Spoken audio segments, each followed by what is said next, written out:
सबको राधे राधे।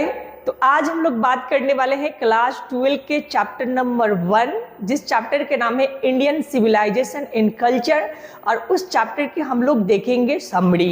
काफ़ी शॉर्ट में समरी है और काफ़ी आसान ये समरी है, और आपको मैं यकीन दिला रहा हूँ कि काफ़ी बेहतर से आपको ये समरी समझ में आने वाला है और बहुत ही ईजी है। आप इसको बहुत ही आसानी से याद कर सकते हैं।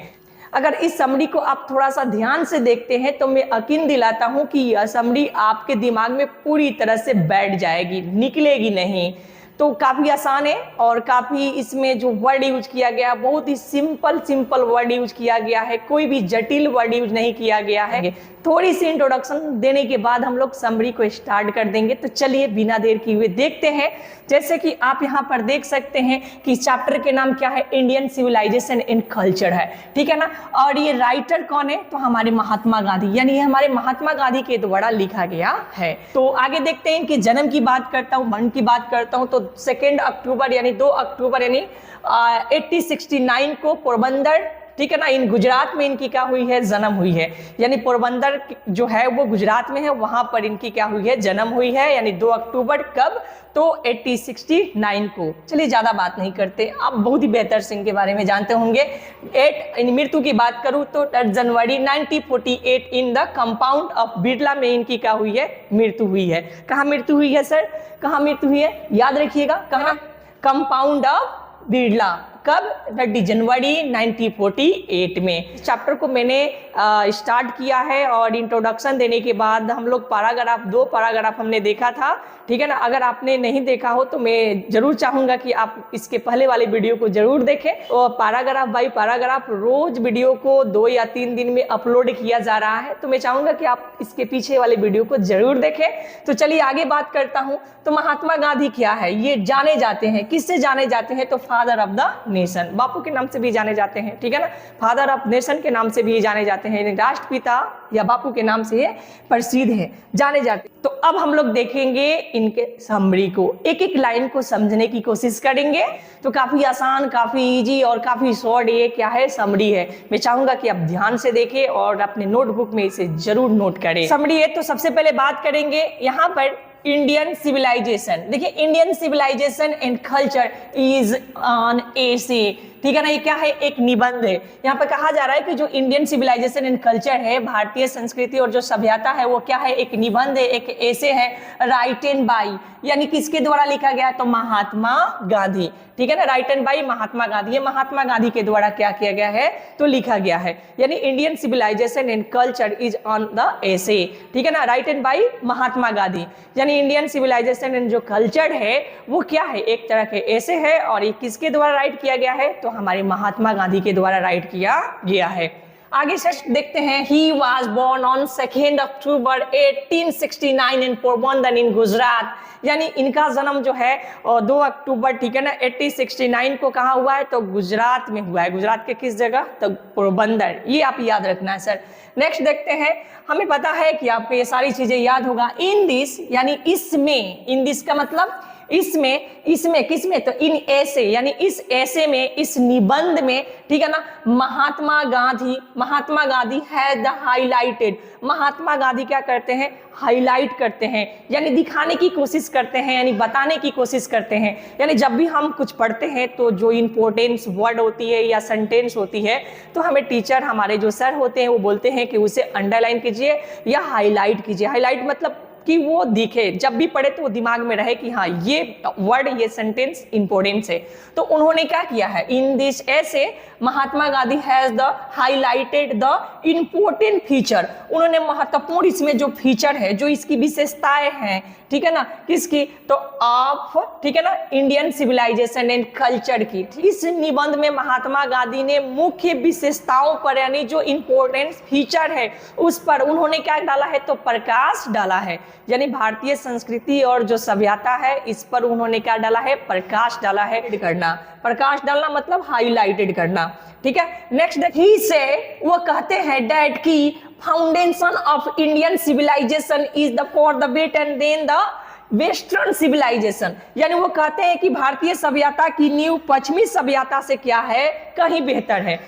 इन आवर सिविलाइजेशन और हमारा सभ्यता, ठीक है ना, cannot be beaten in the world, और दुनिया में हमारी सभ्यता को कोई पीछा नहीं कर सकता, ठीक है ना। एंड और आवर सिविलाइजेशन यानी हमारी सभ्यता को we can not be the beaten, कोई हरा नहीं सकता, कोई पीछे नहीं कर सकता, इन द वर्ल्ड यानी पूरे विश्व में हमारी सभ्यता को कोई हरा नहीं सकता, क्योंकि हमारे पूर्वजों ने हमारे अंदर जो संस्कार भरा है, जो सिविलाइजेशन दी है हमें, जो मैनर हमें सिखाई है, वो शायद किसी और कंट्री में देखने को नहीं मिलता है। और वो हमारे पूर्वज जो देकर हमारे अंदर गए हैं ना, वो काफी बेहतर है और है जन्मों जन्मांतर रहेगा। बिकॉज क्योंकि we are the flowing the path that our ancestors the made for the us, हम उस रास्ते पर चल रहे हैं जो हमारे पूर्वजों ने हमारे लिए क्या किया है, बनाया था। और हमारे अंदर जो ये सिविलाइजेशन है, जो मैनर है, ये हमेशा रहेगा। Western people the some time the say that we are the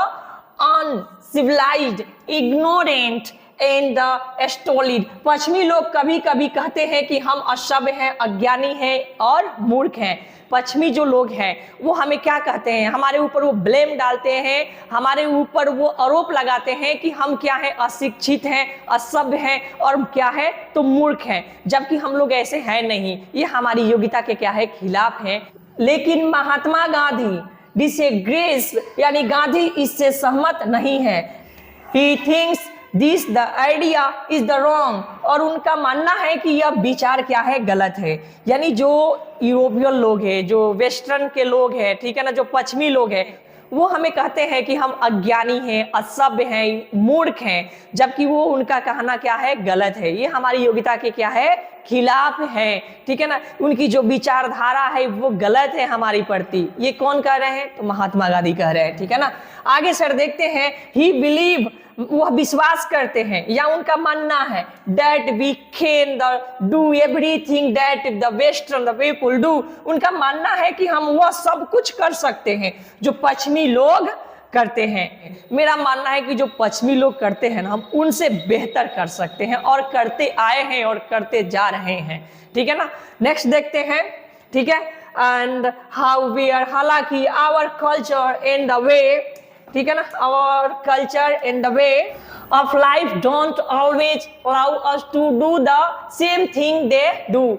हमारी संस्कृति और जीवन शैली हमें हमेशा वही काम करने की अनुमति नहीं देती जो वे करते हैं, ठीक है ना। जो आप करते हैं ना, वो चीज हमें, हमारी जो सिविलाइजेशन है, हमें वो अनुमति नहीं देती, ठीक। Gandhi ji tells us that our ancestors the like the living in the village the more than the cities. Gandhi ji बताते हैं कि हमारे पूर्वज शहरों की अपेक्षा गांवों में रहना अधिक पसंद करते हैं, ठीक है ना। गांधी जी, ठीक है ना, गांधी जी टेल्स, गांधी जी बताते हैं, अस मतलब हमें, दैट की आवर अनस्टर यानी हमारे जो पूर्वज हैं वो लाइक्ड, ठीक है ना, लाइक्ड मतलब पसंद, क्या तो like living in the village, तो हमारे जो पूर्वज है वो गांव में रहना क्या करते हैं, पसंद करते हैं। तो किससे कंपेयर करते हैं, तो मोर देन द सिटीज, जो शहरे हैं उसके अपेक्षा हमारे इंडिया के लोग हैं वो गांव में रहना क्या करते हैं, पसंद करते हैं। तो नेक्स्ट सर देखते हैं, they knew that the cities had lot of the bad thing like the crime the robbers and the thief. वो जानते थे कि शहरों में अपराध, लुटेरे, चोर जैसी बहुत सारी बुरी चीजें होती है, कि जो शहर है ना वहाँ पर चोर, लुटेरे, हर तरह के लोग होते हैं। जैसे हम सभी जानते हैं कि हमारे जो गांव है ना, अगर गांव में कोई भूखे आ जाए ना, किसी के घर पर चला जाए ना और थोड़ा सा भोजन मांगता है ना, तो गांव के लोग उसको उसके अपेक्षा से ज्यादा क्या करते हैं, भोजन दे देते हैं, साथ ही साथ कुछ पैसे भी उसे देते हैं। लेकिन शहरों में ठीक इसके विपरीत है। शहर में अगर कोई भूखे मर रहा है ना, बगल में कोई तड़प रहा है ना, दर्द से भी तड़प रहा है ना, तो लोग वहां उतना नहीं जाते हैं, ठीक है। लेकिन गांव में वो इमोशन देखने को मिलता है, वो इंसानियत देखने को मिलता है, यानी एक इंसान दूसरे इंसान के प्रति भावनात्मक रूप से जुड़ा हुआ रहता है, ठीक है। लेकिन शहरों में ये काफी कम देखने को मिलता है। But in village people could leave the peaceful, लेकिन गांव में लोग शांति से रह सकते हैं। इनका मानना है कि शहरों की अपेक्षा गांवों में लोग क्या कर सकते हैं, शांति से रह सकते हैं। गांव में प्रदूषण काफी कम होता है, शांति की माहौल होती है, ठीक है ना। यानी गांव में लोग सुकून के जिंदगी, सुख के जिंदगी, शांतिपूर्वक जीवन अपने व्यतीत कर सकते हैं शहरों की अपेक्षा। किनका मानना है? महात्मा गांधी का मानना है। महात्मा गांधी का ये बात कहना है, ठीक है। आगे देखते हैं sir. Mind is the restless bird. हमारा जो दिमाग है, हमारा जो मन है, मन एक क्या है? बेचैन पक्षी की तरह है। मन क्या है? तो एक बेचैन पक्षी की तरह है। कौन कहते हैं? महात्मा गांधी। ये लाइन मुझे काफी पसंद आता है, ठीक है ना। और एक्चुअली ऐसा होता है, mind is a the restless bird. मन क्या है? एक बेचैन पक्षी की तरह होती है, यानी एक बेचैन पक्षी है। द मोर इट गेट्स, ठीक है ना, जितना अधिक चाहता है, जितना अधिक चाहता है, get the more it the wants, ठीक है ना, वो उतना ही अधिक प्राप्त होता है। हमारा मन जितना अधिक चाहता है उतना ही ज्यादा हम क्या करते हैं? प्राप्त करते हैं। और ये स्वभाव भी है। आपको एक स्थान से दूसरे स्थान तक जाने के लिए, घूमने के लिए आपके पास साइकिल नहीं है ना, तो आप साइकिल की चाहत करेंगे। लेकिन जब साइकिल हो जाएगी ना, तो आप सोचेंगे कि काश मेरे पास बाइक हो जाए, ठीक है ना। अगर बाइक हो जाए ना, तो आप सोचेंगे ना, काश मेरे पास कार हो जाता, धूप से भी बचते, बारिश से भी बचते, ठीक है। ये थोड़ा सा जो इंसान है ना, वो अपने आप से कभी नहीं होता, ठीक है। महात्मा गांधी कहते हैं कि जिस दिन अपने आप से व्यक्ति संतुष्ट हो जाए, जितना भी है उतना को ही समझे कि बस ये मेरे लिए काफी है, वो व्यक्ति हमेशा खुश रहेगा, ठीक है। तो ये लाइन मुझे काफी पसंद है कि माइंड है ना, इसीलिए हमें अपने जुनून में शामिल नहीं होना चाहिए। किनका मानना है? तो महात्मा गांधी के ये क्या करना है? मरना है, ठीक है ना। किसका मानना है जी? तो हमारे महात्मा गांधी का ये क्या करना है? मरना है। इस तरह से हमारा जो ये इंडियन सिविलाइजेशन एंड कल्चर था, इसका जो समरी है वो पूरी तरह से मैंने आपको अच्छे से बताने की कोशिश किया, ठीक है। और अपने एग्जाम में अगर ये क्वेश्चन आ जाता है तो बिल्कुल आप ना छोड़ें। सबको Radhe Radhe. Thank you so much for watching.